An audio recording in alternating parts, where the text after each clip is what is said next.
ऐसा प्रमाण मिलता है कि जहां कहीं भी भागवत की कथा होती है वहां पर भगवान श्री कृष्ण अपने समस्त अनुचरों सहित अवश्य में वही पधारते हैं और कथा पंडाल में बैठे हुए तथा कथा पंडाल से बाहर जहां तक भागवत की आवाज पहुंचती है वहां तक जितने जमीन के दोष होते हैं या हमारे मन में, कर्म में, वचन में चाहे किसी भी प्रकार का दोष क्यों न हो, भागवत के मंत्र जैसे ही हमारे श्रवणेंद्रियों तक पहुंचता है हमारे समस्त ताप दूर हो जाते हैं। भागवत की कथा को ज्ञान यज्ञ कहा जाता है। क्यों?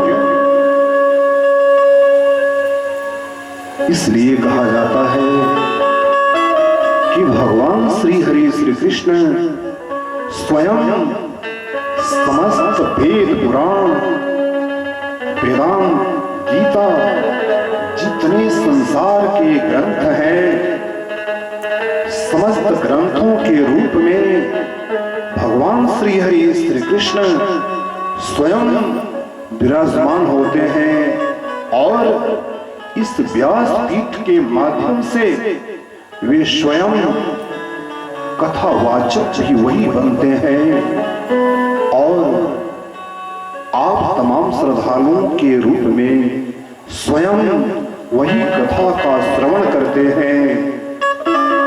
तो संसार में जितने भी ज्ञान है वे अनायास ही भागवत की कथा में श्री हरि श्री कृष्ण और शक्ति स्वरूपा राधा की दिव्य अनुकंपा से सहज ही सुलभ हो जाते हैं और अज्ञान का जो पर्दा हमारे अंतःकरण पर पड़ा हुआ होता है, कलयुग का जितना पाप है उसको स्वयं ही वो दूर करके हमारे अंतःकरण में, आपके अंतःकरण में स्वयं ज्ञान के रूप में, स्वयं ज्ञान के रूप में उपस्थित हो जाते हैं, स्वयं प्रकाशमान हो जाते हैं। इसलिए भागवत की कथा को ज्ञान यज्ञ कहा जाता है। अगला प्रश्न आता है कि भागवत की कथा 7 दिन में ही क्यों? क्या वजह है कि भागवत की कथा का अनुष्ठान सिर्फ 7 ही दिन में होता है? तो धर्मानुरागी प्रेमी सज्जनों याद रखना, दुनिया के समस्त कैलेंडरों में, चाहे वो भारत का कैलेंडर हो या विश्व का कोई भी कैलेंडर हो, उन समस्त कैलेंडरों में सिर्फ 7 दिनों की ही चर्चा आती है। 7 दिन के बाद कोई दिन नहीं आता, कोई वार नहीं आता। तो जब कभी आप कोई शुभ कर्म करते हैं या कोई अशुभ कर्म करते हैं, मात्र 7 दिन में ही तो करते हैं और आपका जन्म भी इन्हीं 7 दिनों में ही हुआ है और आपका जिस दिन प्रणंत होगा इन्हीं 7 दिनों में से किसी एक दिन में होगा।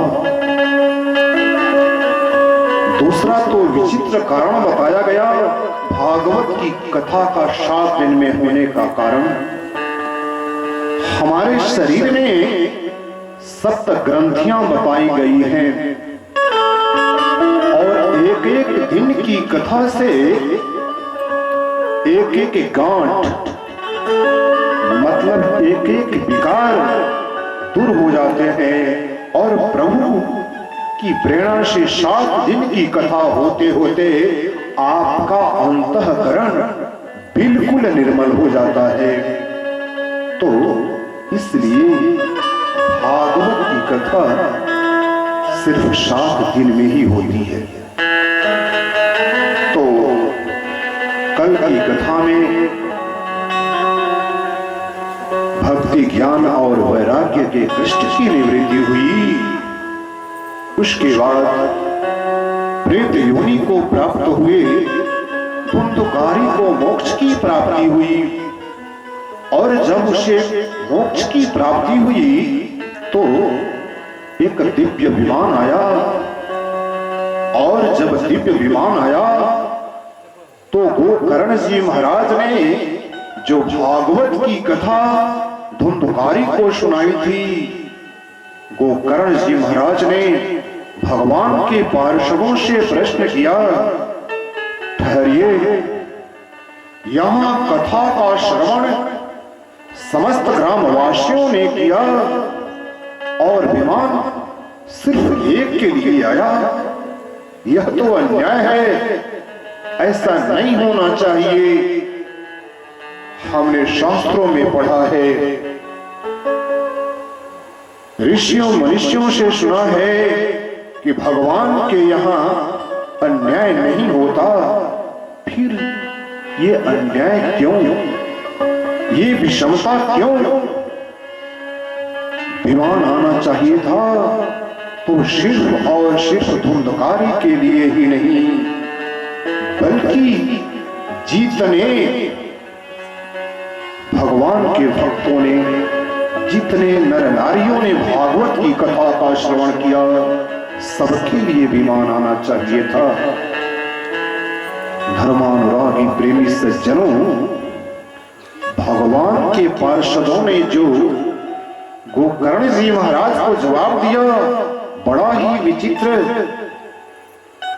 भगवान के पार्षदों ने गोकर्ण जी महाराज को संबोधित करते हुए कहा, गोकर्ण जी महाराज, कथा पंडाल में तो बहुत सारे लोग कथा का श्रवण किए, लेकिन जिस चिंतन और मनन के साथ, जिस एकाग्रता के साथ धुंधकारी ने कथा का श्रवण किया, वैसा किसी ने नहीं किया। इसलिए श्रवण में भेद के कारण फल में भी भेद हो गया। प्रेमी सज्जनों, भागवत भगवान इस प्रसंग के माध्यम से हम सभी कथा प्रेमियों को मानो ये संदेश दे रही है कि कथा का श्रवण करें तो तन्मयता के साथ करें, एकाग्र चित्त होकर के करें, भगवान के रूप का, लीला का, गुण का, धाम का हमेशा स्मरण करते रहें। निसंदेह आपको भले मोक्ष की प्राप्ति हो या न हो, जिस किसी ने तन्मयता के साथ भगवान के चरणों में अपने आप को निवेदित करते हुए श्रवण कर लिया, व्यवहार में उसका अनुकरण कर लिया, प्रभु की प्रेरणा से मोक्ष मिले या ना मिले, स्वर्ग की प्राप्ति तो अवश्य ही हो जाएगी। इसलिए हम सबों को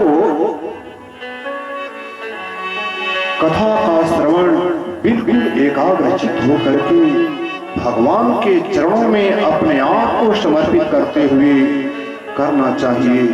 अन्यथा जिस प्रकार धुंधकारी को श्रवण करने के चलते मोक्ष की प्राप्ति हुई, अन्य लोगों को नहीं हुई, वही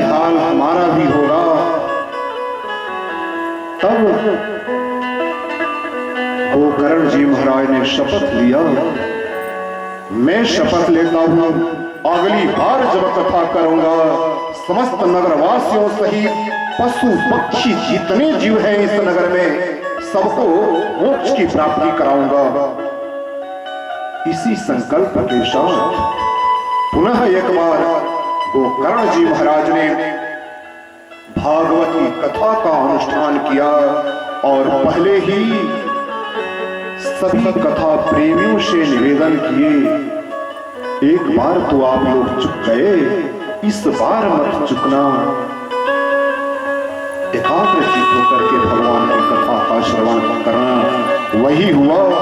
और जिस दिन कथा की पूर्णाहुति हुई बहुत विशाल और दिव्य तथा भव्य विमान आया और उस विमान में उस नगर के समस्त नर नारी से लेकर के पशु पक्षी तक सवार हुए और जाकर के भगवान के धाम को पहुंच गए।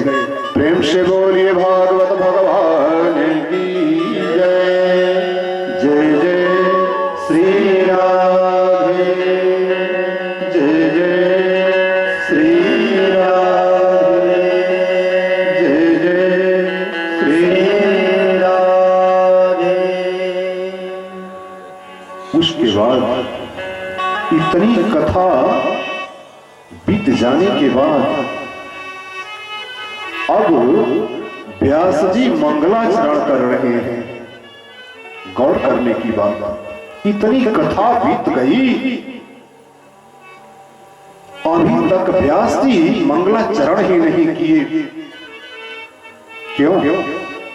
प्रश्न है ना। तो जैसे ही सुखदेव स्वामी मंचासीन हुए, परीक्षित जी को कथा सुनाने के लिए परीक्षित जी ने तत्क्षण प्रश्न कर दिया, हे स्वामी जी, संसार रूपी सागर से पार करने का क्या साधन है? जिन्हें 7 दिनों में ही मर जाना है उन्हें क्या करना चाहिए? अब इस प्रश्न का जवाब देने लगे सुखदेव स्वामी। बहुत कथा कह ले गए, तब व्यास जी को ध्यान आया, हमने तो मंगलाचरण किया ही नहीं, अब मंगलाचरण कर रहे हैं। मंगलाचरण के पहले महामंत्र में व्यास जी क्या लिखते हैं? जन